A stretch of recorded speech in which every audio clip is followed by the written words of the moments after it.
Hello, everybody, and welcome into the second edition of Texas Primetime Live. I am your host, Matthew Miller, and I am with my co-host, Brandon Ross. Please hit that like button. Please subscribe down below. We really appreciate everyone being here. You know, fall camp, a week old now. And let's talk about some battles that are going on, and there are a lot of them going on this loaded Texas roster. I think one That to it talk about is. is the defensive end battle. So obviously you have Colin Simmons on one side. Ethan Burke seems to be the other guy penciled in on the other side for right now. Who else do you think could factor into that discussion, Brandon? That's a very that's a very interesting discussion because you know to me that's a deep position and one that I think Colin Simmons is going to get double teamed heavily this year. So we're going to need multiple bodies to step up. Uh Besides Burke, we have Lance Jackson, we have a Seth Colton, who I think, given the opportunity, given enough reps, I think those guys could be uh young guys who step up into that, rotational role. Maybe one of them takes uh reps from Burke. You never know. But the guy I'm like most interested about is Justice Terry. And I say that because he has some versatility to him. He's a guy, he can play inside, he can play outside, but like he's very intriguing just in terms of his traits. So it'd be interesting to see like, who we roll out in different packages. And Trey Moore's still there, right? He's a guy who's used to rushing the passer. How like and I know he's moving back a level, but when you need a play, you want, just your best players out there. I have a hard time believing he's not going that way, rushing the quarterback in some aspects. So um I think it's a very talented room, but at the same time, I'm so excited to see just how they do it, because I have something telling me that Terry, being a bigger guy, but he has some versatility in his ability to rush the passer. I'm excited to see how it all pans out. No, I agree. I think it's going to be super interesting. I'm going to get to this comment real quick before I jump in. What's up, Timothy? Everyone go over there and subscribe to his YouTube channel as well. I appreciate you being here. So yeah, I think this is a super deep room. I think it's the deepest room on the team personally. I've heard a lot about Ooh. Zena Umuzulu as well. I think he's going to be a player that plays a lot in this rotation. Yeah. Brad Spence, moving down permanently to edge, a guy that I really like coming into Arkansas. And I was kind of interested to see where he fits in on this team because, he played a little bit of all jack of all trades at Arkansas, and now he's Right. permanently at edge. And now it's kind of the opposite. Like Trey Moore's going to be that jack of all trades guy, and he'll play linebacker. When we get to there, we'll talk about him. But you have Colton Vosick, you already mentioned. You have Lance Jackson. I think you're going to see Lance Jackson and Justice Terry probably slide in on third and long situations into the defensive Mm, tackle spots and kind of I can see rush. that. So they have, that NASCAR package that they have Yeah. and get to the quarterback with those two guys on the inside. And then on the outside, I think you're going to have Colin Simmons and maybe like a Zena Umluzulu or a Brad Spence on the other side in that NASCAR package. But this room is the room I'm most confident in on the whole team. I think they're loaded. I think they're 5 to 6 deep. And I think they're going to be able to get after the quarterback pretty easily. And they're all different, too. I think that's a cool thing. You have guys that, like Brad Spence and Colin Simmons, say, hey, go get the quarterback. Then you have Right. Ethan Burke, who I think is more of a run stuffer, can play in that Baron Sorrell role, where I Yep. think he was very underrated on that team. I've always been a big fan of Baron Sorrell setting the edge on the run. And we're going to have to find someone that can do that as well as he can. I don't know if Ethan Burke can do it as well as he could, but he's definitely probably the best at it that on this team right now, at least. Burke is long. He's strong at the point of attack. So that probably is his role, be the first and second down run stopper, probably have a couple third downs a game.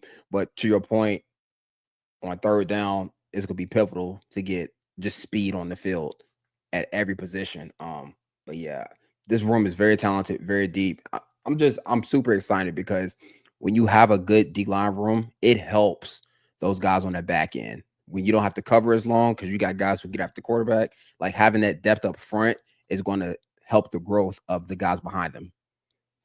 No, 100%. And it allows someone like Lance Jackson and Justice Terry to come on a little bit slower. 3 to 4 years ago, you kind of had to throw these 5-star all world talented players in the mix. And you don't really have to do that anymore. You can bring them on Right. slowly.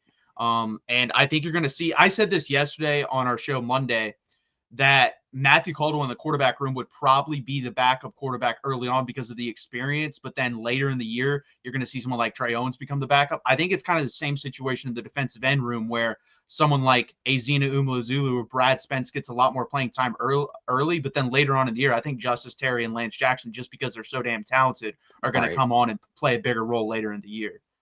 It's going to be hard to keep some of these guys off the field. Like, again, much like how we talked about last week in terms of depth, this is a good problem to have when there's so many bodies that you can rotate in. Also think that really allows you to keep guys fresh up front. They aren't as big as the D tackles who we will talk about, but those guys being fresh and being able to beat up on tackles in different ways. That's the other thing in terms of how different that room is. It's going to benefit them in so many ways because the tackles are going to have to prepare for 4 different guys, 4 different rush plans. You know what I mean? So yeah, this is a very interesting room, but that depth and that young talent, I think they're going to get on the field early. And I think, at some point, to your point, one of those young guys are going to catapult themselves into a constant, steady role where they're constantly making plays. Like I'm really excited about this group. No, I agree.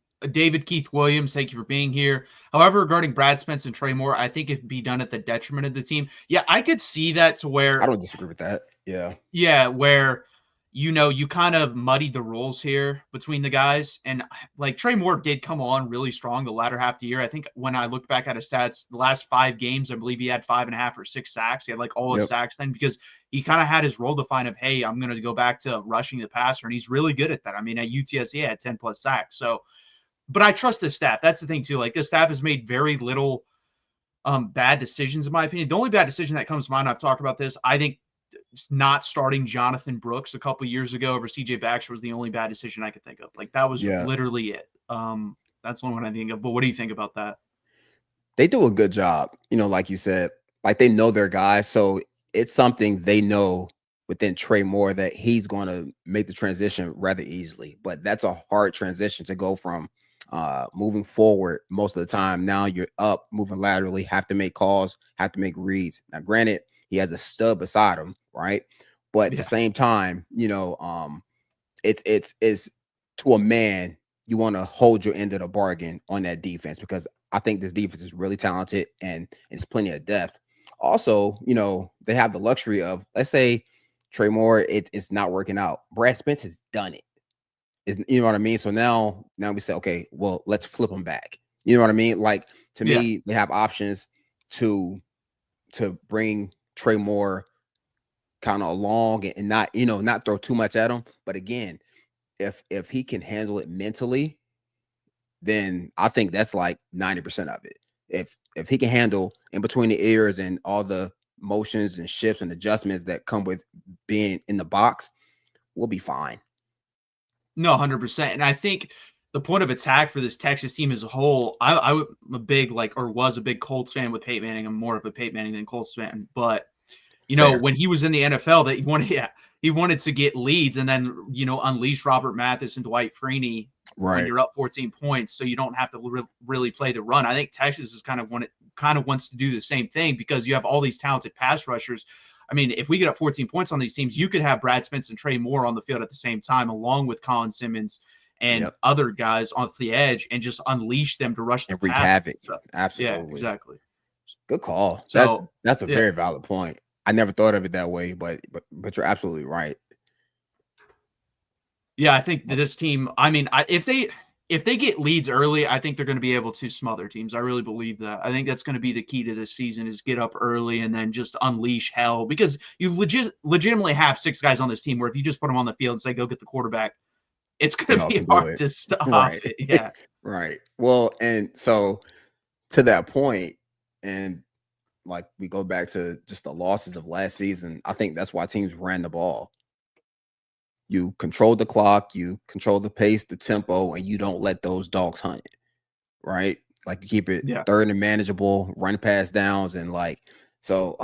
Yeah, I'm really excited to see because like at some point you just want the best 11 out there, and Yeah. and critical moments you want the best 11, and I don't see how you don't have Trey Moore and Spence on the field. To your point with Colin Simmons, it has to be a package.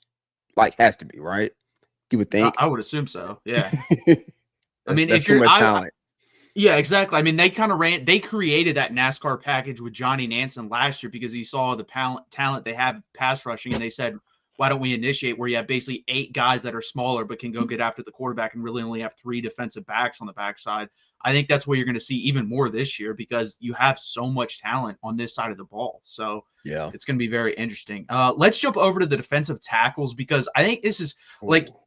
this is going to be interesting who starts. Like, there's going to be rotations here, heavy rotation. I think you're going to have probably 6 guys, 7 guys rotate here. Yeah. I don't know who starts. But if you had to guess right now, who do you think ends up starting, I guess, for Texas game 1? If I had to put money on it right now, Yeah. I think it's Watson. I think Watson, the transfer from Syracuse, starts.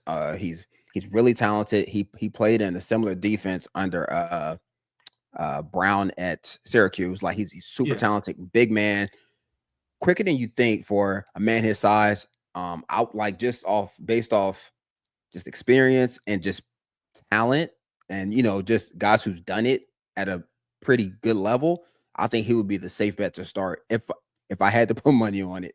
That's what I'm taking. But I mean, this is a room with 4 of the transfers as well. So who's not to say one of those guys doesn't emerge as the starter? So yeah, but if I had to put money on it, I'm taking Watson. Yeah, early on, I think it was going to be like everywhere said it was basically Cole Rivard, and then you find the other guy next to him. And right now, it doesn't seem to be the case. I mean, so many different publications that like Orange Bloods on Texas and all those guys say it's different people. Like some people say it's Travis Shaw, some people say it's Hero Canoe. I personally said when Mark asked me on his show, like the Yeah. 2 guys that will like be the household names, I guess on one on each side of the ball. I Mm. said Alex January at the other defensive tackle position. I really So like Alex ooh, January. I do too. Yeah, he's kicking inside this year. And from what I've been reading and hearing, like he's on the incline. So he's an intriguing player as well. Just in terms of like, I think he has so much upside. Yes. Watching him on tape last year, like it was moments where he didn't know what he didn't know, but because he's so Yeah. talented and he's strong at the point of attack, like he got away with some things where, you know, I think he's going to be a lot better than people think or even realize. So that's a good call. Alex January, I think, will be a hell of a player for us. Yeah, I think it's going to be January and Watson starting out on the inside, and then you're going to Yep. see rotation from there. Like I said, you're going to get a heavy dose of rotation because you have Hero Canoe. Josiah Sharma is going to play a role on this team. Like the first Yes. time I saw that dude Absolutely. in his shoulder, he Absolutely. looks like the Incredible Hulk. So he'll play for sure this year. I mean, I've been around some big dudes, and like I've seen some big people in my life and on the field, but he has like his back Yeah. is like I mean, it's just so like he's so wide. Like he has to walk through doors sideways. Like it's like it is impressive. But so D tackles already rotate at a high clip, right? Because Yeah. these are some big dudes. Like they're young and they are huge human beings. So it'll be interesting to see if any of them play on third down, honestly. Yeah. That would be the Yeah, it'll thing be to me. interesting. You know what I mean? Because like, do you sacrifice size for speed and then leave yourself kind of susceptible to maybe draw plays, screens, things of that nature. Just things that can hit in the middle of your defense when you don't have that size. But this room is very very interesting because it's plenty of depth and plenty of talent, Yeah. but how that gets dispersed will be intriguing to watch. Yeah, I think they'll probably have like a bigger guy with a more sleek and pass rushing guy on the inside at times. I think you'll mix and match there because you have like kind of an even distribution of both. like a Travis Shaw and Cole Brevard, unless it's like 3rd and 1 or 4th and 1 or on the goal line, I don't see many snaps for those guys on, like, let's say midfield, 3rd and 3, 3rd and 4. I think you're probably Yeah, going to get like a Murad Watson and then like a Cole Brevard or a Murad Watson and a Travis Shaw mix and match. And like we said with the other room, like if it's 3rd and 8, 3rd and 9, you're probably just going to slide Justice Terry and Lance Jackson on got the him inside. inside. Right. Yeah. That'd be my guess, but David Keith Williams, Murad Watson was a true freshman in 2024 and was a freshman All-American. I would not be surprised if Watson is at least all second SEC. Yeah, second team. Yeah, I agree He's a, with that. Like he he's has a that talent. Yep. He has. He's a really good football player with a natural feel for the game. His ability to just he can play through you, he can play around you. He plays with good effort. Like I'm really excited to watch him with more talent around him because now Yeah. like those double teams when you got a blue chip stud behind you coming downhill flying, that double team isn't on you as long. Like it makes a huge difference for those guys up front. So no, he's super talented. If he ends up being all second team SEC, it would not surprise me. Now I have a question for you. Okay. Okay, as the season goes along, it's probably a 4-man rotation. Who do you think's the odd man out? Hmm. I think it's either going to be Hero Canoe or Travis Shaw. That would be my guess. Okay, I I can just see that. think Travis Shaw, for one, hasn't really stayed healthy in college. And then Yeah, Hero Canoe is like, no offense to him, has kind of been a rotation piece at Ohio State, if that. So it's hard for me to just see him just pop off and be this, guy you can't keep off the field. I think Alex January is right. going to be hard to keep off the field. I think it's going to be hard to keep Murad Watson off the field. I think Cole Brevard is someone you can just trust because he's been, in college. I think this is his 5th year, and he's been a solid football player. Yeah, So that's my 3 guys that I'm very confident in, and then it's going to be a battle. If you think it's going to be a 4-man rotation, I think it's going to be a battle for that last spot. yeah. I mean, when you look at the D line, is probably be 2 nose tackles, those big Tavondre Sweat guys, right? Big Yeah, bodies, hard to move, and then 3 tech, more on the slimmer side, quicker, your Bob Murphy type. So it probably be 2 and 2 usually. So yeah. again, like I just think the odd man out is going to be like it's going to once you're out of any rotation on his defense, it's hard to get back in because there's so much talent in front of you. No, and I agree. It probably will be like a 4-man rotation when you get to the big games. Like when we're playing Sam Houston and those Oh teams, yeah, you'll have like 8 guys play there. But I agree. When we get into the playoff or when we play Ohio State, you're probably only going to want 4 or 5 guys rotating at that position. But what do you think about this absolutely. comment by David Keith Williams? I think the future's bright for Alex January, but his loss. Yeah, like go back and watch him. Like he looked like he was a man without a home, kind of all over the place at times. But when he's technically sound, when he plays with hands and feet at the same time at the point of attack, plays with good pad level, like you see the talent. Like the talent pops on tape. So like I like he could be the the guy that everyone knows our studs all over the defense, but like he's the guy where you look at the totality of the defense and how many snaps he plays and what he's going to be able to do in terms of disruption in the middle of the defense, where now you let the dogs hunt. He's not gonna make a lot of like in terms of just like stats. I don't think his plays will show up on the stat sheet. I think his plays will show up in the film room when you really watch him because he can be disruptive, like very disruptive. So I'm excited for him, honestly. No, I am too. Like I was excited when they were talking. I mean, anytime a freshman gets talked about a lot in the off season when they come in, Mhm. they may not pop off right away, but usually they pop off eventually. And he was talking like everyone talked about Colin Simmons, but then you would say, what about that other Duncanville kid? And they just rave about Alex January, how well he's been playing in practice and everything like that. So Yeah, I think he's going to be a really good football player. And down the stretch, he played more and he played pretty well. So I expect to have a pretty big year this year for Texas. yeah, and knowing that strength staff, if he's losing weight, it's to is to gain good weight. So Yeah. if he's down to 310, he will get back up to his natural weight, or natural playing weight is probably closer to 325, 330. Just seeing how he's built. So it wouldn't surprise me that like he's losing it right now in the midst of camp. And then by the time the season comes around, he's 325, 330, and just like hard to move. Like I'm super excited for him because No, he's a I'm big dude who can play some ball. 100%. Let's move on to this one, linebacker battle. Do you think this is just as simple as it's Anthony Hill, Leonga Lafau, and then Trey Moore? Or do you think there's anyone else in this room that can pop up and take some playing time away from any of those guys? I don't think so. I do think it's guys who are behind them who can play, right? But I don't think they can take those guys off the field. I think it'll be a 3-man. So it'll be deployed with those three as much as possible, or two of the three, or some sort of rotation packages. But it's and I say that because that linebacker position is pivotal to the entirety of the defense. So coaches want guys they trust. That's why I said, like with Trey Moore, like it really is going to come down to, can he handle it mentally more so than anything? Because physically, he can run, he can shuffle, he can get downhill, he can drop in space. Like I've seen him drop, and like he can do it. And then with more reps, he'll get better and better at it. But when you talk, like, God forbid something happened to our starter, right?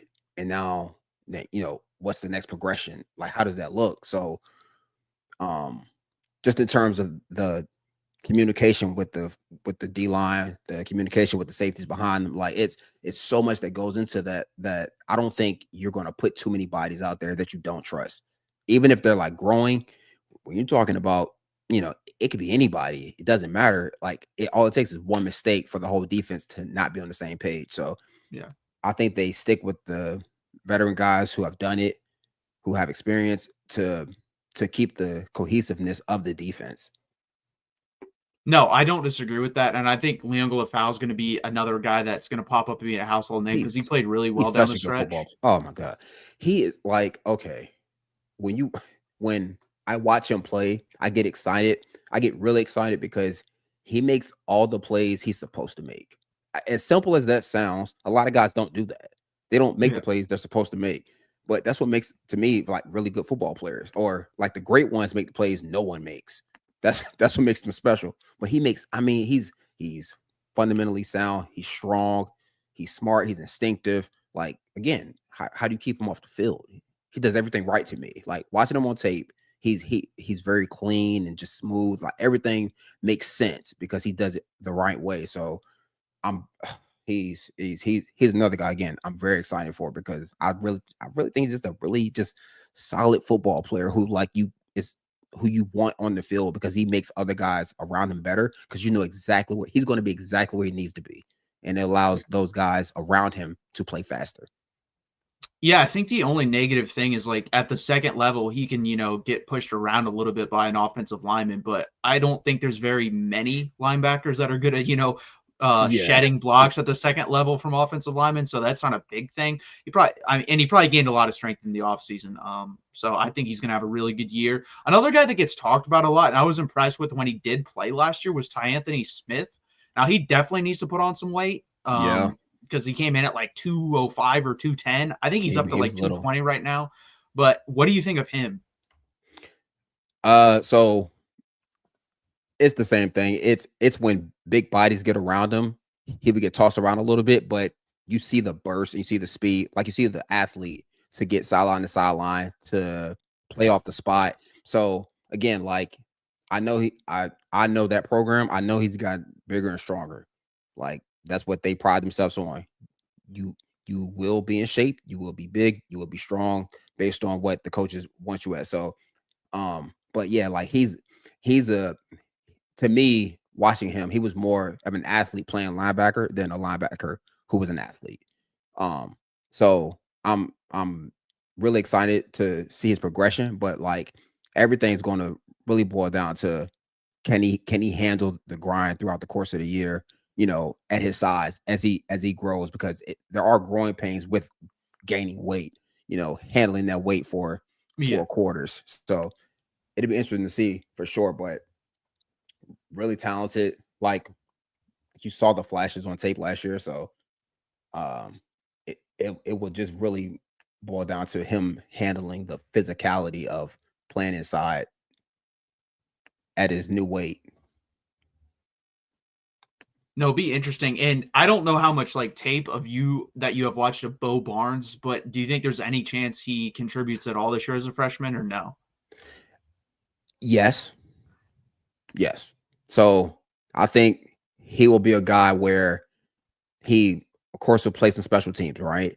But as he gets more comfortable with not just knowing the defense, but like really understanding the nuances around him, I think him getting on the field has less to do with his talent and more to do with him not making mental mistakes that young guys usually make. Like when you're playing the position of communication, when you're the quarterback of the defense, you aren't afforded the same mental errors as everyone around you. Just like the quarterback. The quarterback can't make the same mental mistakes. Like the receiver can run the wrong route and the quarterback can make it right. But the quarterback can't throw a bad ball. And you know what I mean? So I Yeah. think with him as talented as he is, again, it really just boils down to how fast he picks things up in between the ears, honestly, because the talents that I mean, like I've seen his tape, like he on the huddle tape how they circle you don't have to circle it you know who you're watching because he pops on tape. So more so just like I would love to see how these guys are picking things up or like hear how they're really picking up the defense, like these young guys, because that's what it really going to boil down to every time for those coaches. Yeah, it's funny because Ty Anthony Smith and Leon LaFau need to put on weight. He probably needs to lose weight because I think Lose he them. came in at like 255, 260. Like, what are they feeding these kids? So Man. I mean that's like 1990s linebacker where you want the dude to weigh like 260, 270, just come down the Right. hill and destroy people. Like they want more guys like 235, 240 that can flow sideline to sideline more now, whereas back then they just wanted you to hammer people. Be big, hit the fullback. Yeah. That's it. The one that always gets me is Anthony Wheeler back in the day because that dude was Yeah. He gigantic. was And huge. yeah, when he picked up that ball and ran down the sideline versus USC, he is lumbering the whole time. Like, I don't think I'd want to get hit by that guy. No, that is a freight truck moving as Yeah, fast as he can, getting ready to run through a brick wall. No, no, no. You don't want that problem. 100%. I Uh, think they, oh, go ahead. no, you're good. Go ahead. I was just thinking about Elijah. Like if I know anything, I know he's going to be in shape. So I don't think he can get too light because I don't think that's in his body. Just in terms of like him carrying his weight, like I think he naturally carries probably if he never worked out or if he worked out moderately, right? As not as an athlete, I think he would still be like 240, 250. So I think again, like I think he's gonna be a guy who loses weight, loses bad weight because he's young. He's probably not eating the right stuff, loses bad weight, gets down, goes right back up towards the end of the year, and like he'll play better later in the year if he is afforded the chance to get on the field. That's how I No, see it. I don't disagree with that. I think he's going to be a really good player, and I think next year he could fill into the. We're going to need someone to fill in for Anthony Hill. I think he has the potential to be able to do that. David Keith Absolutely. Williams. I think Elijah Barnes should focus on scouting play and learning. Uh, cut me off. Learning the linebacker position. He is athletic enough to play, but I think he just needs to learn from Hill. I mean, yeah, I agree.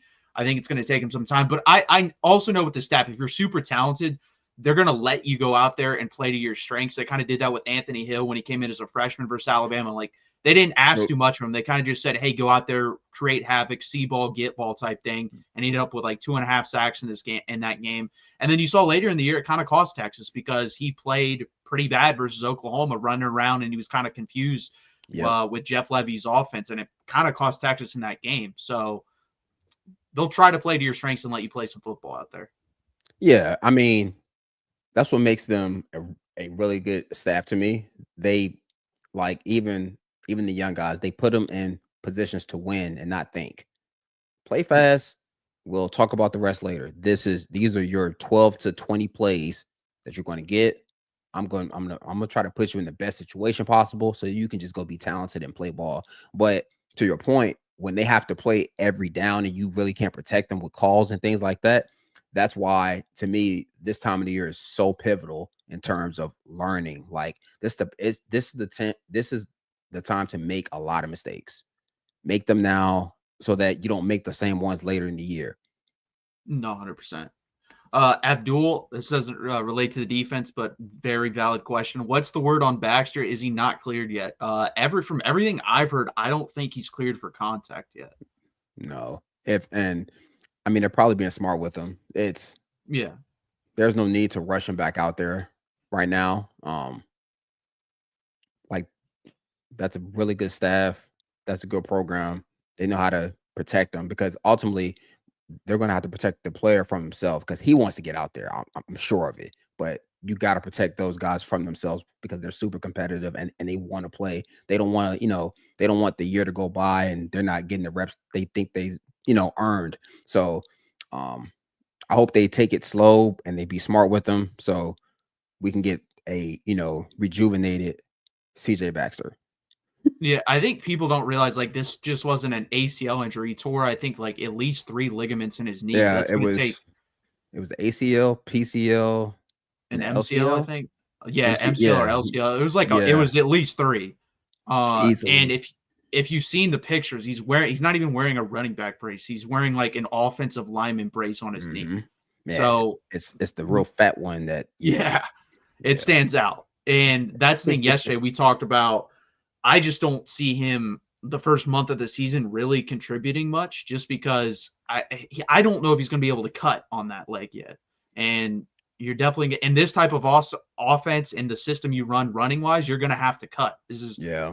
outside zone, inside zone type system. So I just don't know how it's going to be for him personally. Honestly think you're going to see a lot of Trey Wisner and a lot of Christian Clark early on.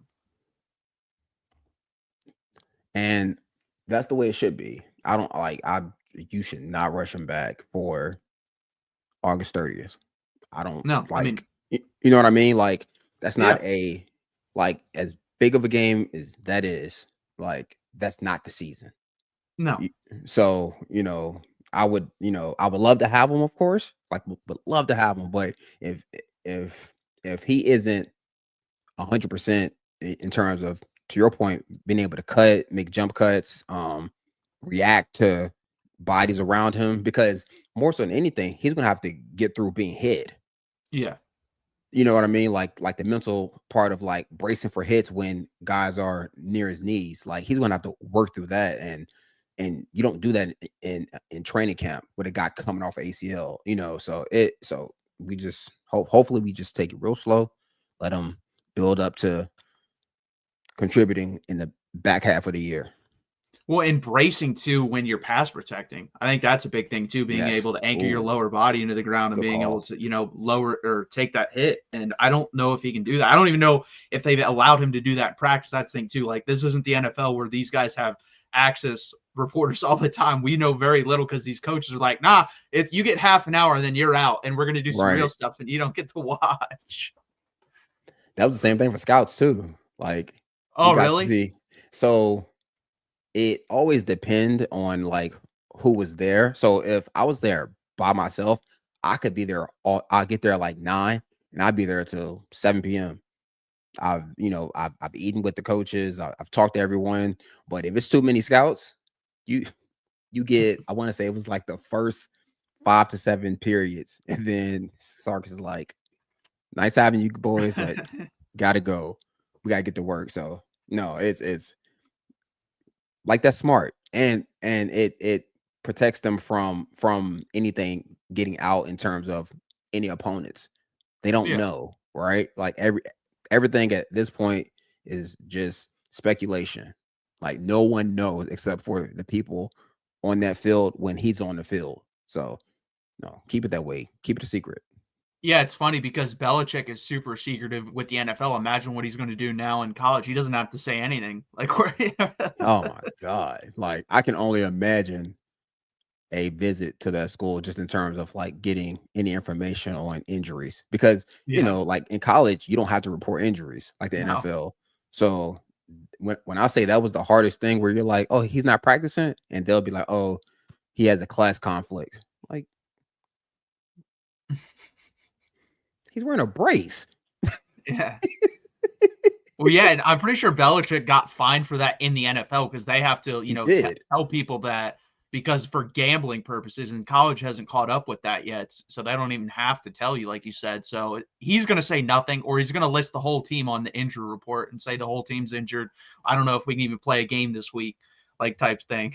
And then come out with guns blazing. Like, yeah. Yeah, it's no, but I hope nothing but the best for CJ Baxter. Hope he's recovering the right way, doing everything possible. But I hope they take it slow. Honestly, No, 100%. I agree. I think there's enough talent in there this year to where it's not going to be as big of a worry, in my opinion. Last year, we missed him badly. We really did. But this year, I yeah, think we with needed Christian him. Clark back, yeah, with Christian Clark back, Jared Gibson in his second year, Hmm. I think James Simon can play even if they asked him to. I think he's a really good player. So we'll have to see. Next room, let's talk about safety here. So it's Best going to be players on the Michael field. Taft. Yeah. Yeah, there we go. Michael Taft going to be there, or I don't know because they've cross-trained him at nickel. Maybe he slides down to nickel on certain packages. Yeah. Jelani McDonald also is cross-trained nickel or Yep. safety. Then you have Jonah Williams, who's finally back to, I guess, 100% off after the hamstring injury. Hmm. Xavier Filsme has, made some noise. And then Derek Williams also getting cleared. It seems like he's starting to play a little bit more in camp as well. So who do you think are going to be the two main safeties in their base defense? I went back and forth with this like numerous times because I like my gut tells me like I've I've watched Jonah Williams, and if he is as good on in the like people were raving about him, right? And then had the hamstring, but like when you look at his range, his ball skills, like I think he brings an element that not even Taff has outside of experience. Like Yeah. Taff is the most experienced. He's smart, he's instinctive, but I think Jonah has a playmaking level to him that we needed in that secondary. You know, just guys who can just get the ball when given opportunity. Now, with that being said, I do like Jelani and I do like Derek. Like I think those two guys, um, I think one of those two would start. If I had to bet the house on it, I would go with I don't know. I honestly I like that's a fully loaded question because I would need so much more in terms of who's Yeah. playing nickel. Because if Yeah. one of them, are you saying Taff is playing nickel on first and second down? Yeah. Okay. But then both of those guys are playing, right? Yeah, for Like, sure.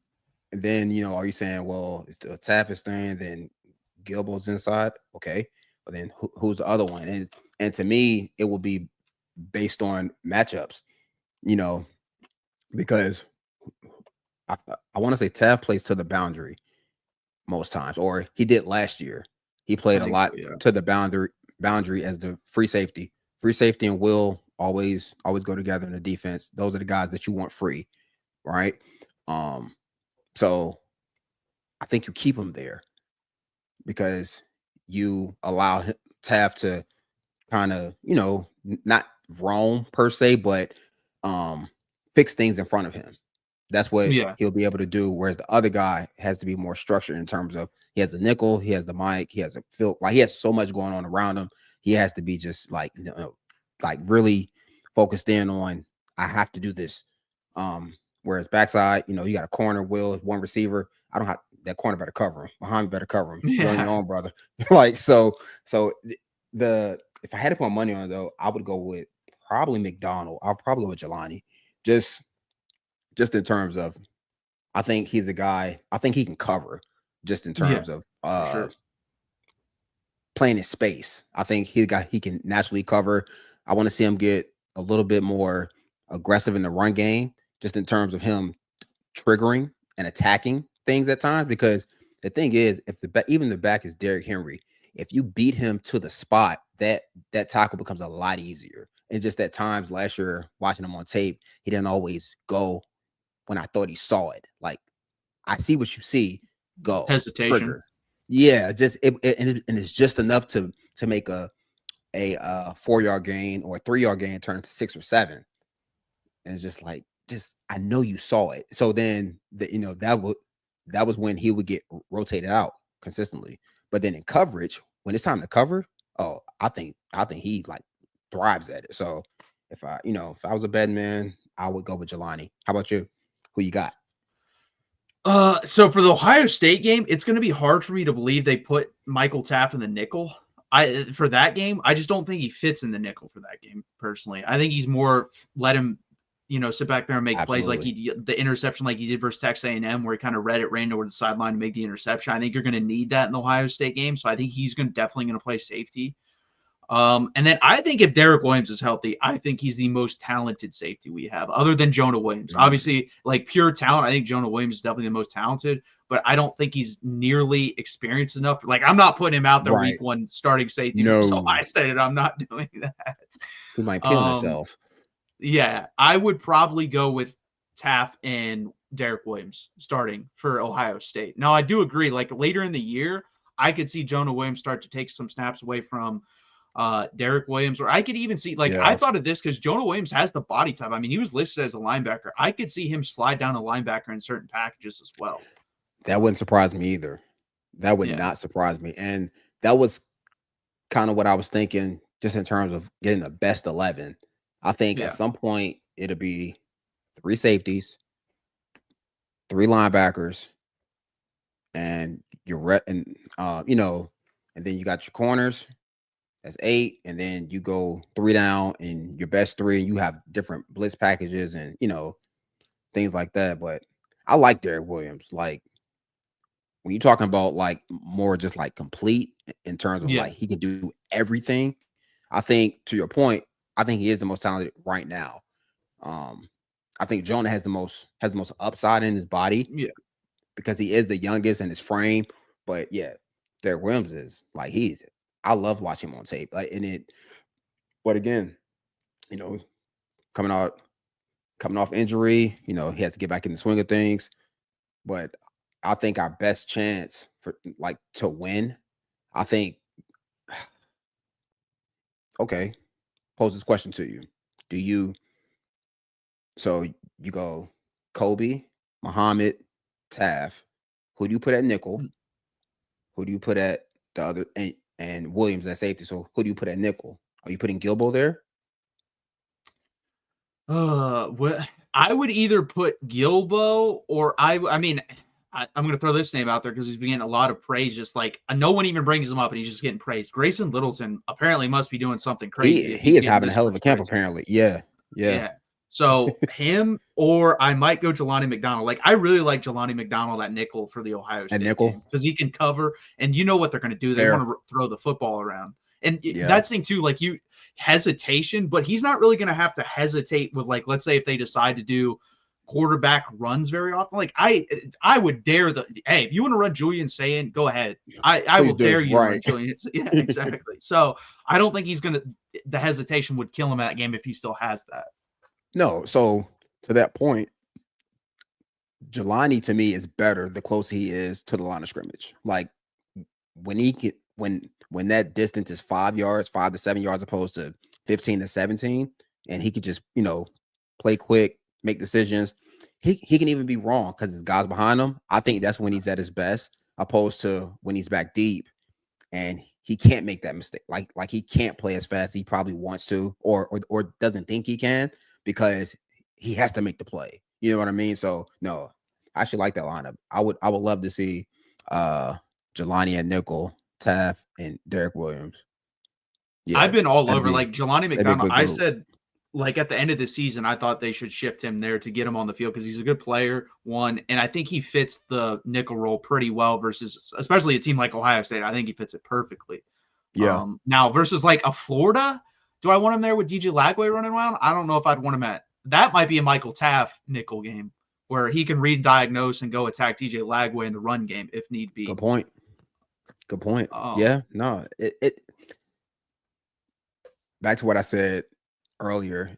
It's all about matchups, about getting the right matchups and right personnel, right? But at some point, someone is going to have to kind of like separate themselves so yeah. that again, like you just want to build cohesiveness. So I'm pretty sure they're working through a bunch of different rotations and looks to make sure that they all get snaps at nickel, they all get snaps at corner, just because you want to build depth within your Yeah. group already. So yeah, it'd be interesting to see. I'm a big Jelani McDonald fan just because like I love guys who can cover because like I could cover, but I used to hold. So I always appreciate guys who just line up, play with their feet, and just easy at it because I didn't do that. I was holding. Hey, if you don't get caught, it's not a penalty. So, and hey, and Very if true. also if you do it all the time, they allow you to get away with it a little bit more because you kind of set the standard of I'm going to do this Yep. every play. You can't call it every play. Absolutely. You know how many what I've gotten called. I got called for way more like helmet to helmet hits than I did for holding, and I held all the time. I didn't feel like running. I'm not running. It's kind of like referees in sports. I don't know why people don't understand this. That like Draymond Green should get a technical like every NBA game because he complains and bitches at the ref nonstop. But guess what? If you do it all the time, then that's your bar. You have to go like above that bar to get a technical foul. It's kind of like the same thing in football. If you're holding a little Exactly. bit every play, they're not going to call it. Now, if you They do don't something mind it. crazy, they're going to call it. Exactly. Exactly. That and I tell all players this: learn the ref's name. Hey, Mr. Jones, Mr. So and so, because we get a breakdown of which crew is it, right? Yeah. And you know what penalties they call. So if it was a uh heavy holding crew, yeah, that week, guess what? I'm not even I'm playing off. I'm not even Yeah. because they're going to call it regardless. If it's close, they're calling it. Whereas other crews, they don't call holding. Guess what? Yeah. You are getting held every chance I get. So yeah, I always tell guys, learn the ref's name because I'll be back there during the TV timeout. Hey, tell me about this. You know, just bring up a scenario, have them talk me through some stuff. Okay, now when I do this, is that allowed? He said, you know, within reason. Within reason means yes. So I'm gonna do it. And yeah, work the refs. The refs are just people who are doing their job, but they love to be, you know, loved up like everybody else. Goes a long way. No, Don't that's pay them. true. That's illegal. David Keith Williams. I know there's been a lot of early press about Grayson Littleton, but he's a true freshman. I'm really interested to see how Wardell Mack looks at Nickelback. I Wardell Mack, like I Xavier Filsaime and Wardell Mhm. Mack are kind of in the same boat of me. They came on, they were highly touted, but they haven't, like, I haven't really seen him play much. I mean, the only Wardell Mack play I have is him dragging his foot in the back of the end zone versus Colorado State. Yep. That's literally all I remember. And Xavier Filsaime is special teams. Like, I don't even really remember him making like a tackle during actual 11 on 11. It's all been special teams Yeah. football that I've seen. So I don't So know. all that tells me is there's a there's a disconnect because guys that talented, you know, you would think would get the opportunity, and the fact that a true freshman is coming in and getting more more press in terms of his how he's playing and you know just how far along he is, you want to hear that for those guys, but that you're not. Is there's some sort of disconnect in terms of the coaches probably don't trust them or they're just not making plays, which you know two things can be true too. But Yeah. yeah, I Well, like that's the thing. I like Grayson Little Littleton though. Oof. Yeah, I liked him when we got him. I thought he was underrated. And it's, I mean, in this thing too, like people aren't saying, hey, how is Grayson Littleton doing? They're bringing up the position group. And then the coaches are saying, oh, this dude's balling out. He's playing really well without being unprompted on the name. And that's the Right. thing too, even better, listen to the players. The players, I think it was DeAndre Moore was asked the question, Hmm. like, who on defense? And he literally said, who he couldn't remember his name. It was funny. He's like, oh, that dude, freshman, da da da. Oh, yeah, Grayson Littleton. He's a dog. It's like, okay, well, if everyone's saying it, then this It dude's has to be coming some in truth and doing to it. something right. Yeah. Exactly. Exactly. Like, you know, to your point, when it's unprompted, like, you know, they didn't ask about Grayson Little. It's just who's been, and his name is constantly coming up. that tells me, one, he's making plays on the ball. He's pestering the receivers, because receivers only remember you for two reasons. They are having trouble with you, or you're annoying to them, or a combination of both. Yeah, Because as a DB, like as a young DB, he wants to go against the best guys, and the fact that he's holding his own in that respect, to where a guy like Moore, mentions him in terms of who's standing out, like, to me, that says more than what any coach could say, because players know players. They know who can play. They do. 100%. I mean, just today, like, the right tackle position, again, not defense, but the right tackle position, Yep. uh, they said Brandon Baker was one of the hardest workers. And that was like, someone just asked about Brandon Baker, and that's like the first thing that comes out of Ethan Burke's mouth. That's a good thing. Like, that's why I like honestly listening to the players a little bit more, because they'll tell you more of the truth. Like, they've been media trained. They also haven't gone through enough real life action media of getting asked questions. They let some truth slip in there. Some of them good, some of them bad, but usually Right. get some good info. Yeah. I mean, that's like, players players will always respect guys who work like them. Ethan Burke, I remember going in there, like, I remember seeing him, like, oh, who is this? Like, and he was young at the time, but like, you saw like he was squatting. I'm just like, in the middle of camp, like, you're moving weight like this. But so to see him in that light, and then hear him talk about one of his teammates in that light, they know, like, the players know who works hard. They know who's doing everything they need to be doing in terms of, in class, film room. Like, they know more than anybody, because they're always with each other. Like, they are brothers for life. They don't even realize it yet. They're always bonded by being on this team together. So when players speak highly of someone on their team, it's because they've been watching, and they've seen either the improvement, or they just seen the work, and guys always appreciate that. No, 100%. And I think when they asked, I think it was Jeff Banks who like stands out freshman wise. It was Jonah Williams, Grayson Littleton, Nick Townsend. There was two other guys I'm forgetting, but those are the three I remember. So I expect The them to three. play pretty. Yeah, I expect them to play pretty heavily in special teams this year and play a lot. And I love Nick Townsend. Nick Townsend is going to be a really good football player at tight end for Texas. Like, that dude's a freak. If you're running a 10.900 Understatement. meter as a tight end, uh, Understatement. Like, I don't think people realize how fast, like, some of these kids really are. Like, to your point, 10'9", at his weight and size, like, that's not normal. That's not average. That's not, no, like, that's rare. Like, I'm talking yeah. about Haley's Comet, 70 years, you might not see it again. Like, that's how rare some of these guys, and how they move. Like, that's how rare it is. So I want people to appreciate the team that this staff has put together, because they're damn good, and they're really talented. 100%. Joe Wong, how is the D line looking? I mean, I think if we're going D line as a whole, I think the D line is probably the deepest and That's the most best talented group. group on the whole Yeah. team. Yeah. Oh yeah. I That like is that's by not a group far. I'm worried about at all. No, no. That then and they work. So on a practice field, you go on a practice field, they work as far away from everybody as possible.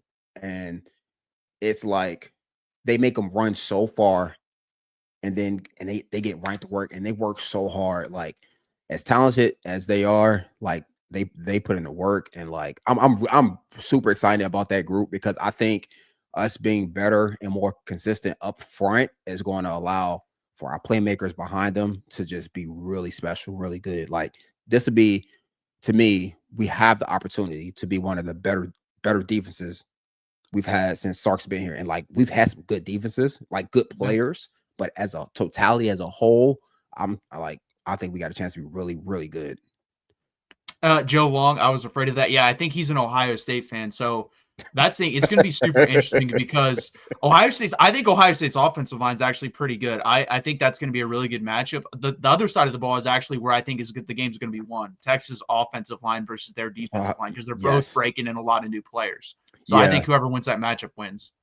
That'd be telling for the rest of the season, for Oh, for for really both sides. Oh, I was okay, wrong. Notre Notre Dame. Dame, but still, their lines of scrimmage are really good this year too. And hey, they finally got some wide receivers there. Jaden Greathouse is really, really good. It sucks he left Austin. We should have got him. He's right in our backyard, and we couldn't get him. That that one hurts. Not gonna lie. Yeah. That one hurts. Like 20 minutes from the stadium and can't even get him to campus. David Keith Williams, Nick Townsend. Yeah, I mean, a 21-6. So that even works better because as a tight end, like beating guys down the field, that works even better. 20.6, 200. So yeah, he's like for that size, that's freaky. 6'3. I think he's like 240. I mean, I wish I had half that talent. I'm telling you, that is freakishly fast. That means he's explosive out of his start. 21 people like time 21.6 seconds and do anything and see how fast that time goes. And you talk about he's running that fast at 6'3", 240. He's gonna be a matchup problem. And you're talking about one of the best play callers in college football. He get him matched up on linebackers and safeties. Yeah, okay. well, what's Okay. hilarious about that, like an example, when Jatavian Sanders got completely naked versus Alabama on that one, where he's like, there's no one within 15 yards of him. And no offense to Jatavian Sanders, he's not the fleetest of foot. Imagine if that's Nick Townsend that catching the ball. That's probably a touchdown. Jatavian Sanders was getting touched by like 2 to 3 guys because he ran like, I think he was like a 4.6 guy, whereas Nick Townsend was probably a 4.5 guy. I have a hard time believing a 10-9. Yeah, he's running sub 4.5 easily at 240, 250. And the stronger he gets and bigger he gets, which is crazy to think, he's going to get faster. As he like develops and grows into his body, into his grown man body, he's going to get faster, which is scary to even think.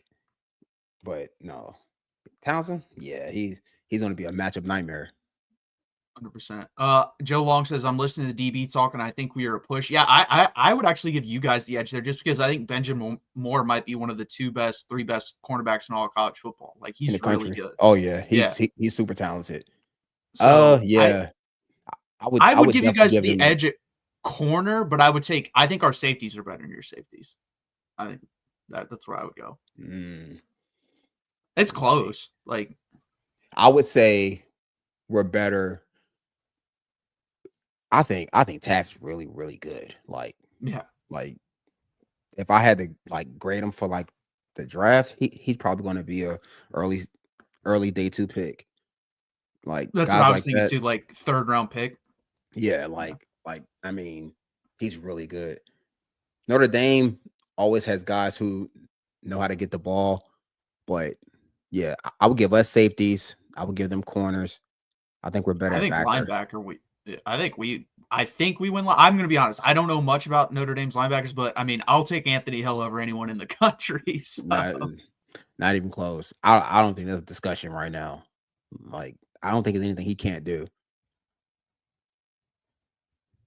Corey said, Dave, you caught hell saying Texas has the best D line. Those Sooner fans lit you up. Yeah, like Cole Kublik came out and said, I disagreed with it, by the way, that Oklahoma has the best defensive line easily in the SEC. My issues with the easily part. I think they could have the best defensive line in the SEC, but easily is crazy. Yeah, easily is saying like it's no one close. Yeah. You know what I mean? So no, I call BS on that. I am calling BS on that one for sure. No, and that's the thing, like, Colin Simmons is the best player of the group. Like, if we're just taking Oklahoma defensive lineman, Texas defensive lineman, Colin Simmons is the best. Then I would probably go R. Mason Thomas. I'll give you that. I think R. Mason Thomas is a really good football player. I think we have more depth. Like, if you're just saying front 4 versus front 4, you don't get to play any backups, they might have the case there. But I think Texas has the deepest defensive line in the country. Right. And the reason you're right is because, to your point, if someone in their rotation goes down, I don't think they have the same quality coming in.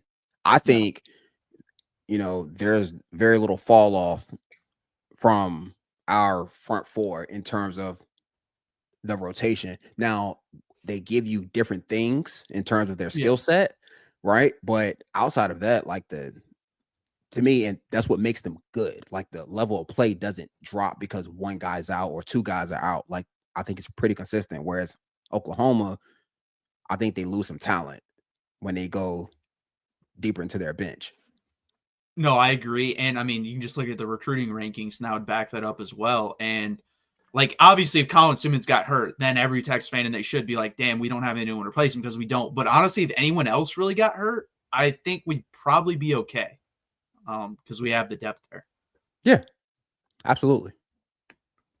The position I don't want to lose, like on the defensive side of the ball, I don't want to lose any outside corners, because I We don't know can't. what's going to happen. Yeah. Yeah. That's a that's always scary for any team, right? Losing corners, because with Texas particularly is we're young. Now we have older guys, like, like, thank you transfer portal, but but like, you have a bunch of young guys who haven't done it. So like, in a perfect world, those guys play when we play some early, like, we play some early stat games. Like, that's when Yeah. I want to see those guys play. And like, early in the game, I mean, be very clear. I want Muhammad to play, but if he only played a quarter and a half, or get him out. Let's get these young guys some work and get them used to this, because you never know what happens. So yeah, to your point, yeah, I would hate to lose any outside corners. Yeah, I think early, like Ohio State, you're all in, light rotations everywhere. We're gonna want to win this football game. But the next, obviously, you want to win the other ones, but you don't need to play your starters very long in the next 3 games. Like the next three Right. games after Ohio State, I agree. I said this yesterday about the offensive side of the ball. I think Yes. it should be treated as live practices. That's what they should be. So it should be a quarter and a half Yep. of work for your starters, and everyone else empty the bench, play as much Yeah, as you because can. it's San Jose, Sam Sam Houston, Houston, I forget UTEP, the other team. Yeah, I think it's UTEP. right? Yeah, yeah. We should treat those like preseason games, since college, you don't get those. Get those guys some work early, and then get those young guys in. No, I completely agree.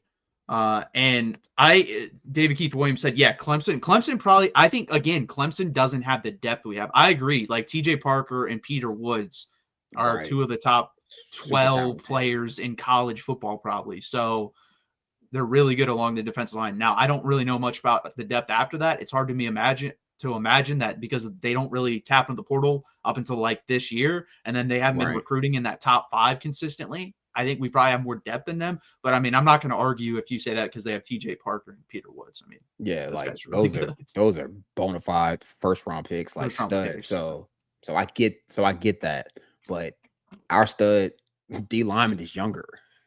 You know what I Yeah. mean? And then, is what, 2 or 3 5 stars at D tackle, another one at D, like, to your point, we're just loaded on the back end. Whereas a lot of these teams who are considered the best D lines, like, they're front end loaded. Like, all their talent's leaving real soon. Whereas Yeah. we have another 2 years with these guys. Yeah. I mean, other than Ethan Burke, everyone else is going to stay. So, I mean, other than Cole Brevard will be gone too. But did you read what David Keith Williams said about Oklahoma? Because I was going to pull that up next. Please do. That's Uh, hilarious.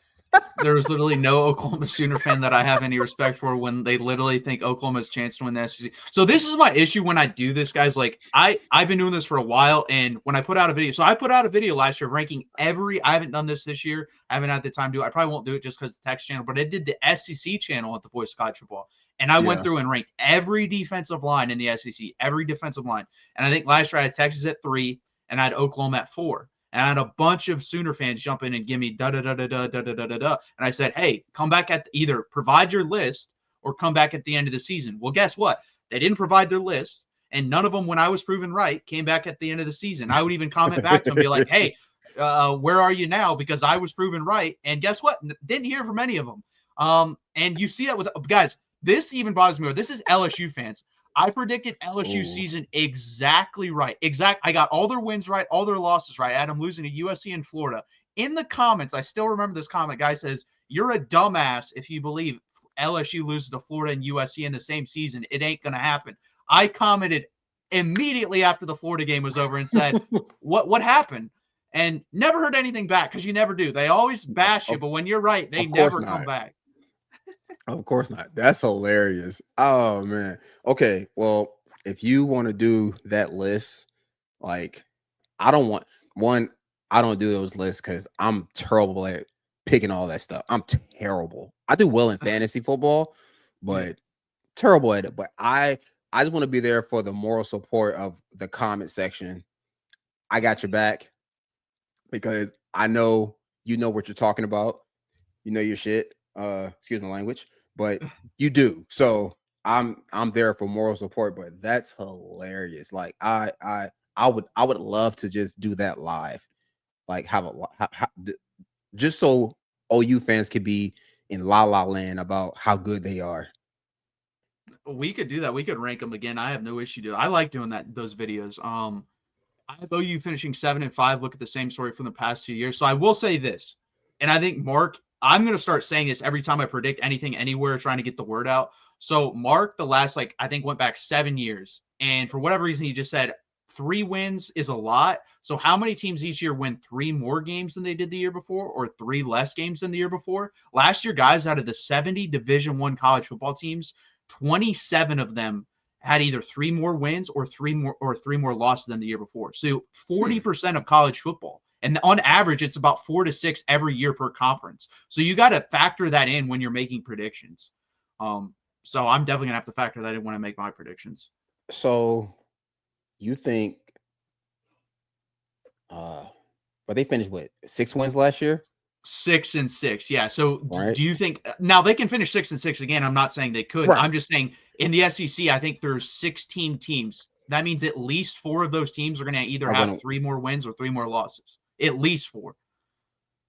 oh now see It's hard, that's dude, when fun. you think about it That that is way. that is really hard because so much has changed. Oh, Yeah, I mean, I just did my Big Ten that's predictions tough. and put them out on Twitter, and I had Yeah. Oregon going 9-3 because people were like, I haven't gotten any comments yet. A lot of people have viewed. I'm surprised by that Oregon fans haven't said anything, but they went 12-0, so they can't do better than that. And I think Right. what they lost everywhere, I think they're kind of a 9 and It's 3, gonna 10 and matter. 2 Yeah. team. Yeah, Yeah. so I Yeah. put them at 9-3. That is Vanderbilt beats Texas.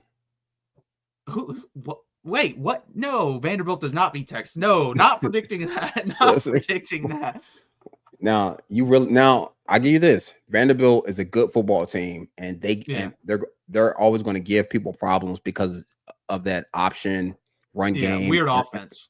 Yeah, like it's a modern version of what Army, Navy, all the academy teams have done for years in terms of triple option football. They just incorporate a whole bunch of RPOs, motions, and things like that.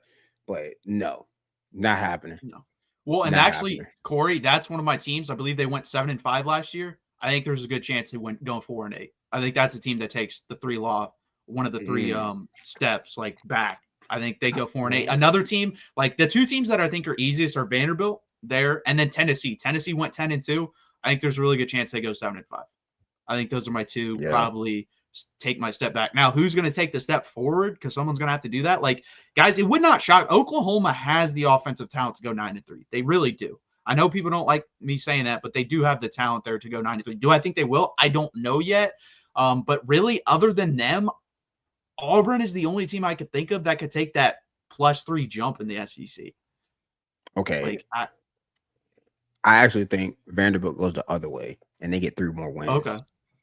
And the only reason I say that because when you look at the games that they lost last year, they weren't getting blown out. Like it was 1 or 2 games where they kind of just got like beat, but that offense gives people so many problems. I think they can steal 3 wins from it won't be That from means they would Texas.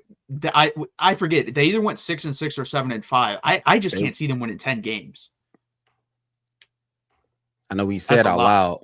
loud, like, that sounds as crazy as any Oklahoma fan. Yeah. When you like really say it out loud. Charleston Southern, Virginia Tech, South Carolina, Georgia State. Yeah, like I can see them I think going. they could lose to Virginia Tech. They should have lost last year. Last year, yeah. Yeah. And Okay. it's at Well, Virginia Tech this year. yeah, it is in Blacksburg. That's a tough place to play. Then Utah State, Alabama, LSU. See, like they beat Bama last year, I and think Bama's going to beat the you know what out of them this year in and Bama. then and then they barely lost to LSU. Like, I think, to me, one of those games they can still. I don't But disagree. and it's really because of just how they play on offense. They control the ball. They keep that high power offense off the field. I think that LSU has a really good offense. Quarterback's a really good football player. But if he can't go stop the run, none of that matters, right? So Yeah. Vanderbilt, can they win 10 games? I I might just just don't. put it You Missouri put at some. Hey, Texas. if they did that, you'd win a lot of money if you put money on that. I wouldn't a whole lot. Yeah. They can beat Tennessee, they can beat Kentucky, they can beat Auburn. They're not beating Texas. Missouri, I don't think they beat Missouri either, though. No, that's a team. By the way, that's a team that could jump up, or could they jump up? Because they went. No, they're not going undefeated. No, But their because they went schedule's what? really easy. They went 9-3, 9-3, eight I and think 4, so. Yeah, something I like don't that. see them winning 11 or 12 games. Why do Georgia fans hate Texas so much? I don't know. I made a video about them crying about losing Tyler Atkinson and James Johnson on the same day, and it's annoying. Like, all they did is say, it's money, da da da," and like they've never paid a recruit in the history of football. Ever since Kirby Yeah. got there, they've recruited inside the top 5, and that just happens magically, guys. It's all relationships. There was no transactions. They just love Athens. It annoyed the shit out of me when I heard that. It was Mike Griffin and Rusty Manziel, and I'm like, dude, you can't be this ignorant or just lie to your fan base of Yeah. everything to get people there has been clean. There's nothing been behind the scenes. It's all Yeah, been all right. relationships. It's been a lot of transactions handed over in, brown paper bags, Exactly. McDonald's bags, no no paper trail. Yeah, they are full of themselves ever since they start beating Bama. Yeah, that's what he said too, Joe Long. And I agree. Like, we have some really Yeah, good Georgia guys on the Georgia channel here at the Voice of College Football, and they kind of brought this up, and I never thought of it. Like, Georgia's never going to be a blue blood because you're a blue blood. You're like locked in. You're like the royalty of college football. But right. they've won a lot and they produced a lot at the next level with NFL players. So they Mhm. kind of have this chip on their shoulder of they're never going to belong. So they kind of have to prove themselves that they belong. That's kind of what they said. So I kind of agree with that. I don't disagree with it. Like that. That actually makes perfect sense. That makes perfect Yeah. sense. I just don't, because that's what I was saying is like, you guys have won 2 national championships in the past 5 years and you cry so much. Like, I don't understand. Make it If make that sense. happens to us, yeah, I would never say anything. I just be like, yeah, we pay everyone. Yeah, we won 2 out of 5. You Yep. guys suck. That's what I would say. Stop us. Beat me. Yeah, Like, exactly. I'm never going to apologize for winning. I'm not. I think Georgia specifically, but Jones. I don't disagree with that. I think Texas is literally doing everything it takes to win a national championship on every level other than actually winning a national championship right now. Yeah, Like, they have everything rolling. it's and once you get one and you get that feeling, like, recruiting gets Yeah. a tad bit easier. Guys get a little cheaper, a little bit. Yeah. They do, just because now they want to be a part of the winning program, just in terms of national championships.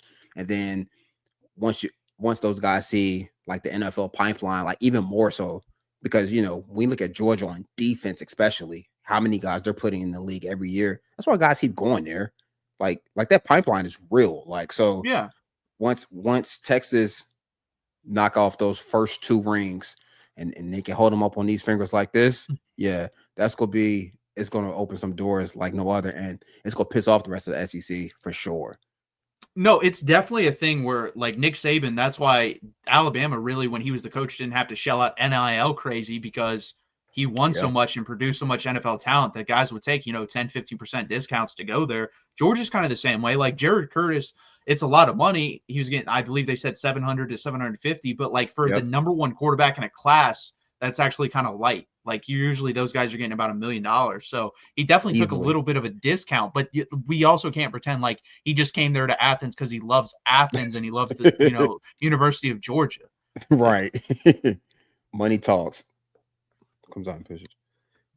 A play away 2 years in a row for playing for Natty, and Texas still hasn't done anything. I think he's saying that like that's what the perception is, and yeah, I disagree with that Yeah. too. Like, it is. It's literally been a play. It's been probably a better place ball to AD Mitchell in the corner, and we're probably playing for a natty. Mm. I don't think if Jonathan Brooks is healthy, I think we have a shot to beat Michigan. We're not beating Michigan in that game, though. Michigan, I think, is actually one of the more underrated champions of the past like decade. Like that defense was really, really freaking good. That run game was And really then good. Sheesh. last year, Ohio State versus Texas was the national championship. I know Joe Long's not going to like to hear that, but I think That's the Texas would beat truth. Notre Dame if we played them. That is the truth. Like Notre Dame, it was like to me, they had the easiest path. Yeah. In terms of getting there. But yeah, Texas versus Ohio State last year was the natty. That's why the game was so like those were two heavyweights just doing haymakers.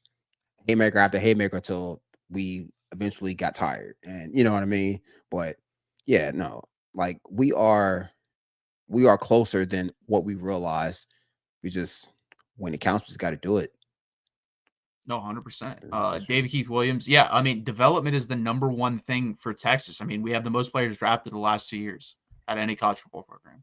Whereas, like, when Sark got here, I think it was either first or second year, we had no one drafted. So think about 0. that. You go from, Oh, trust me, 0 I guys know. drafted, and then you have, I believe the last 2 years, you have 25 combined drafted. So. Yeah, it was, I remember Sark's first year because you saw what was coming behind everybody. It was I think Bijan was a sophomore his first year. It was Bijan, Roshan in the backfield, Alfred Collins, Tavant Sweat. Like you saw that D line that just left. You saw all those guys as like young pups, and like you just looked like, oh yeah, they're like building something. And you saw the O line, how the O line and D line looked like NFL prospects at young ages. That was when, as like a scout, you're sitting there like, Texas is back. You're like, what? Just wait. Just trust me. Just and then I remember when Art signed, I probably got like 10 phone calls. They said, what did you know? I'm like, I didn't know anything about that. I just know what I saw when I look at the D line and O line. Like Texas is back, and it's coming for what's rightfully ours. We're gonna go take it.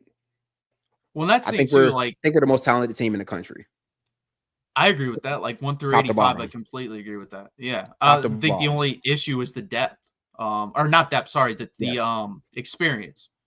The experience. That's the only issue. So once we get the experience, that is remote. Go ahead. You're good. I'm sorry. Oh, I was saying, the only team you were gonna say are the only teams with the experience. Like if you look at the top 10, it's Clemson and Penn State. That's it. Every other team has the same issue with experience. Exactly. And Clemson, I'm just not sold on Clemson. I'm not sold on them as a national contender with the group they have now. Just because like the ACC isn't what it once was. It's very like they lose games that they should definitely win just based off talent alone, but they lose those games, right? They lose to Syracuse. Granted, Syracuse is a good program, but Syracuse isn't in the picture in terms of national championships. And Clemson is out there getting manhandled by them up front, like especially, right? And then Penn State, if Penn State doesn't win one soon, you got to think about getting rid of the coach, because at that point, like you've had top 3 recruiting classes, you've had the quarterback, you've had some of the, you've had everything. You went and got Ohio State's defensive coordinator, right? Like, okay, so Penn State is talented, but I don't trust them in big games. I don't. No, my issue is not with like, do I think James Franklin can win those big games? Of course he can. But I've seen him make like decisions in game that I question. I'm like, why are you doing this in the game? And that's my biggest issue with them. Like, I still remember when they were beating Ohio State that whole game, and then JT Barrett just like rips them to shreds in the second half, and they don't do anything on defense. They didn't change anything. Yep. Yeah. And then they have like a 4th and 5, and they run it just straight at the middle. And I just laughed because I was watching the game. I live in Ohio, watch Penn State, Ohio State all the time. I love watching that game. Yeah. And I'm just like, what? You're running it up the middle versus Ohio State on 4th and 5. And the running back at the time wasn't Saquon Barkley. I forget who the running back was. I'm just like, what the hell are you doing, dude? Like, and that was the game where he had his first interaction with the fan, where he's like yelling at a Yep. fan coming off. Yep. And there's just some things. And last year, to me, I don't know if he said anything to Drew Aller. I was fine with the play call of allowing him to throw the ball versus Notre Dame. But to me, when you send your quarterback into a situation like that, I'm saying, hey, if it's not there, dirt it. And it wasn't there, and he tried to make a play. And I don't know if he had that conversation beforehand of, hey, it's not there, just dirt the ball. Right. Yeah. Penn State to me is the closest thing talent wise, top to bottom, to Texas. When you talk about the roster, pure talent, all the 5 stars, they're very similar. But to your point, I think the difference is the guy calling the shots. I like Sark does a good job of not putting his guys in bad situations. Like to the best of his ability, he does a good job of keeping guys relatively comfortable and making, like last year in the Georgia game, in the first one, offense couldn't pistol drop. Arch, come on. We need a spark. And we moved the ball a little bit, end up punting still, but like it created a spark. And then like the defense played a little better. We held them to field goal. Like, you know what I mean? Jay Franklin would have just let that thing run her out. Like I've seen that before, So to your point, I don't know if it's his, personality or whatever the case may be, but I just like that team is extremely talented. And the fact they lose to Ohio State the same way every year. Yeah, Start good, piss down their leg, lose the game. It every year. So to your point, like nothing's changed. So like what, like something has to shake. Yeah. No, I agree. And Corey says, well, Sark has done, yeah, he's done some things, but like the thing that people always bring up is that Ohio State play, the toss play. I don't think there's really any play you can run there on the one versus that defense that would have worked with the personnel that you had. Like, you don't have your running back that can run up the middle like CJ Baxter. Right. He's hurt. Jaden Blue cannot run up the middle. Like, you're not putting him in there. No. Number 2, Arch Manning's hurt. You can't put him in the game. Yep. He's got a concussion. Yep. And you're not QB sneaking with Quinn Ewers. I think we tried to do that earlier in the season and he fumbled the foot. Or no, he did it versus Alabama 2 years ago, and he fumbled the football, and Jonathan Brooks picked it up and ran with it. That was like the only time he QB sneaked, and he's had a bunch of injury issues. Yeah. And you're not doing that. So there really was no good option to run there. Like, it's kind of like, I'll try this, and it may work. I don't know. No, you don't run Ewers up the middle. No, that's the thing. Because what if he gets hurt? Then what are you going to do? He's too small. So your 5-star backup was already hurt. You don't risk putting your starter in the same position, and now you don't have a quarterback. Like, to me, that was the safest play. If he could have gotten a yard, he would have called the play. That's the thing. Like, if Sark knew he could do it and not think, I think if he knew, like, to me, the toss play was the safest play, because the only other option was to run like play action, naked boot, toss them up. But then he would have got criticized for that. Why not just run the ball?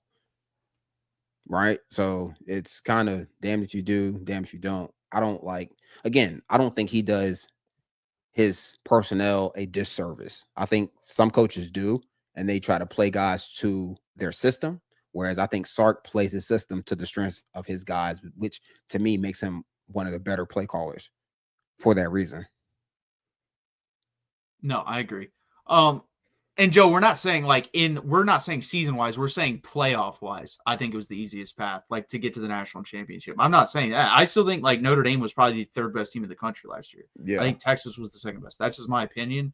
But yeah, A&M to open. I mean, that was a hard game. A&M's always a little bit overrated, but it was a hard game. I agree. And then Georgia Tech obviously is a pretty solid football team. They're always weird. They always play good versus teams. Georgia Tech is right. They're the team that just ruins like bowl season for everybody. They'll just come in the end of the year, win two or 3 games they shouldn't win, but like they aren't a perennial 10-win team every year. No.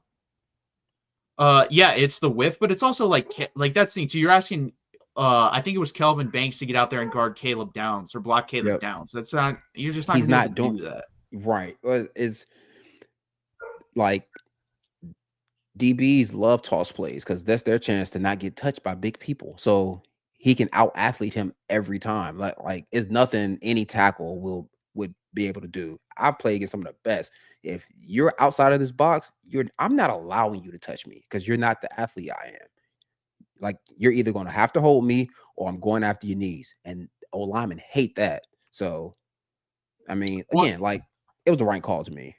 yeah, and you brought up the Jelani McDonald thing. That's like what Caleb Downs did. He diagnosed the play and then beat Kelvin Banks to the spot Yep. and made the play. Like, Yep. and that's the thing where if he hesitates a split second, then when he gets there, Kelvin Banks will get his hand on him and he wins the rep. But he just beat Kelvin Exactly. Banks to where he needed to go. And and like you're talking about Caleb, like he's one of the best players in the country. Like I like to say he's the best player in the country. Like I watched a lot of football.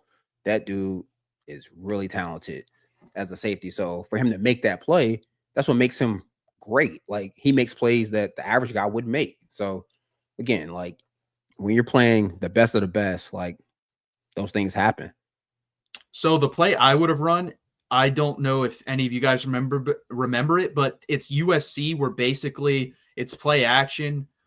This is when we played USC at USC, not the national championship game. And the tight end comes like behind the formation when you're doing play action around the other way, and you toss and you throw it back to the tight end. So he's either going to be wide open or it's going to be one-on-one. That's what I would have done personally. Like a little naked boot. So Yeah, fake run, have him come out. Yeah. And like again, like to me, that's always a great play in short yardage. I would have done something similar, but I would have ran like RPO with like a tight end pop pass right over the top to essentially gunner catch the ball. Like it's coming to you. I'm not reading this. I'm throwing it up, and you just throw a jump ball to a guy who can win it, I think, at the one versus probably a linebacker because you can do things to make sure it's that matchup. But I would have done something similar and gave the ball to Gunnar Helms. Well, and I would have told you if Matthew Golden was healthy, I know what we would have got. We would have gotten that play when we played Michigan, the little, what is that, a pylon route where he just runs out and then runs toward the pylon, basically. Yep. That's the play you probably would have got. But unfortunately, he was hurt, and I don't think Ryan Wingo has the shiftiness to run that route. No. So he's more of a straight line, take the top off, beat you deep kind of guy. My second one would have been, it's not a high-level play, but I like Ryan Wingo one-on-one. If you just want to throw him a fade ball twice, I can live with that, honestly. Yeah. I'm actually not mad at that. Or, you know what what I just thought about? I would have faked something inside, flipped it out, and put our best athlete on whoever one-on-one in space. Get everybody blocking down, get some inside, flip it out, go win. One-on-one, old So school it'd be Jaden football. Blue. Yeah. Make a miss, score a touchdown. You know, and that wouldn't have been a bad play because I've yet to see anyone bring Jaden Blue down one-on-one. So it's tough. Yeah, that's what I mean. And then when you're talking about 1 yard, granted he's back 4 or 5, but now he has space to run on the goal line and he has a two-way go. That's a hard play for any defender to make, even Caleb Downs. And I think he's like really, really good. But I think like in space, it's just like the odds are always against the defender.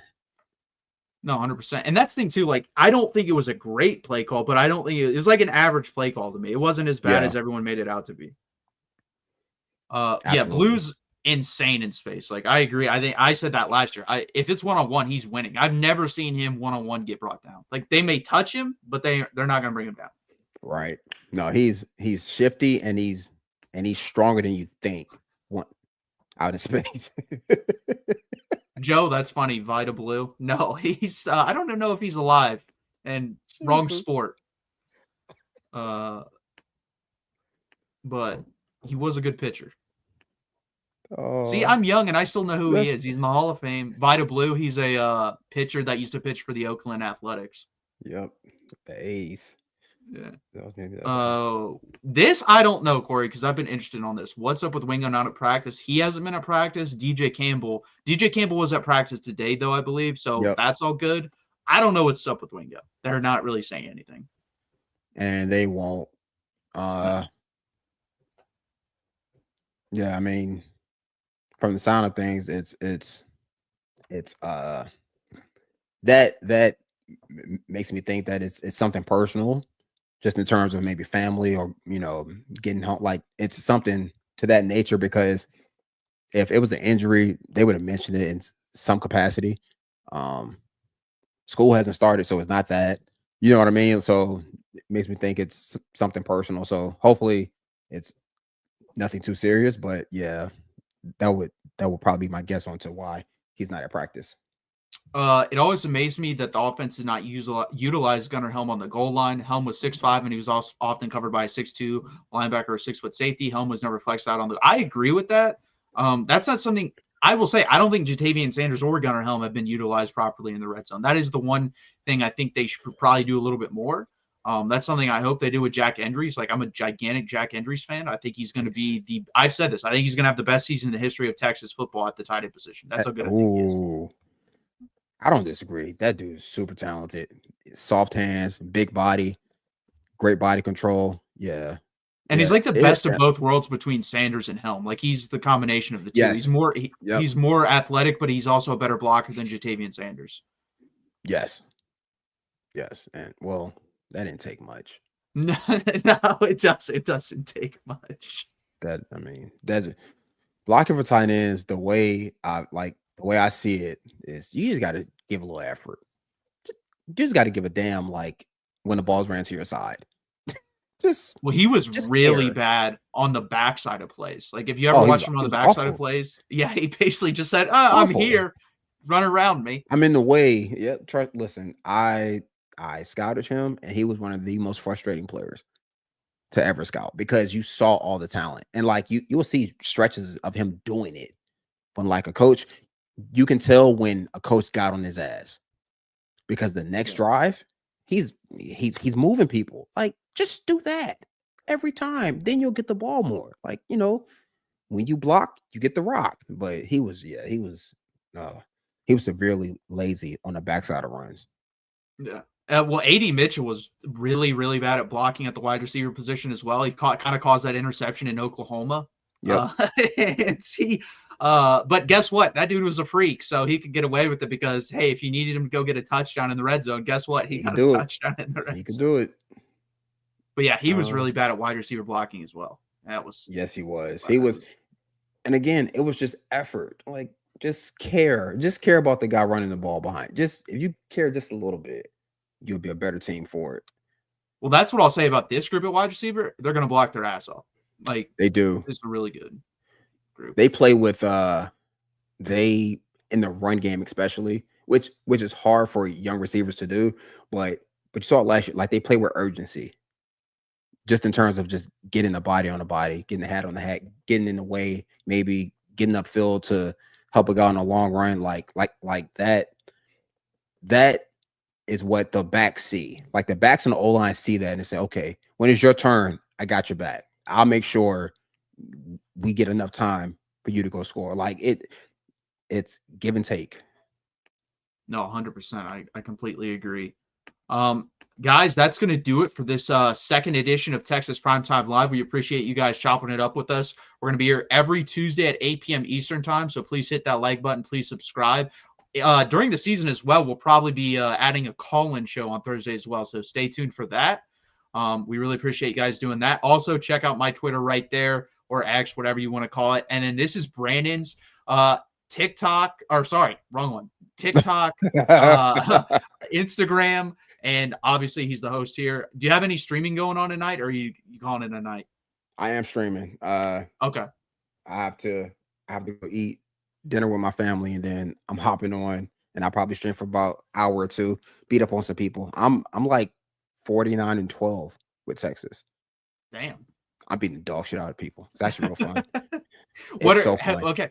What's the biggest loss you've taken? 14-7. Oh, okay. That's damn. I lose. So I'm a defensive guy, so I don't get, if you get a big play early, don't worry about it. I'm changing everything. It'll never happen again, and I don't allow people to run the ball. So you have to nickel and dime it downfield the whole time. But yeah, all my losses have been close games. Yeah, I when I would play online and Madden and stuff, there's this broken play in Madden. I forget what it was, like the throwback halfback screen, and this dude ran it every time. And I'm just like, I'm done. I changed everything, and there's nothing I could stop. It was like a glitch in the game of that play is always going to work. And I'm just like, I'm out.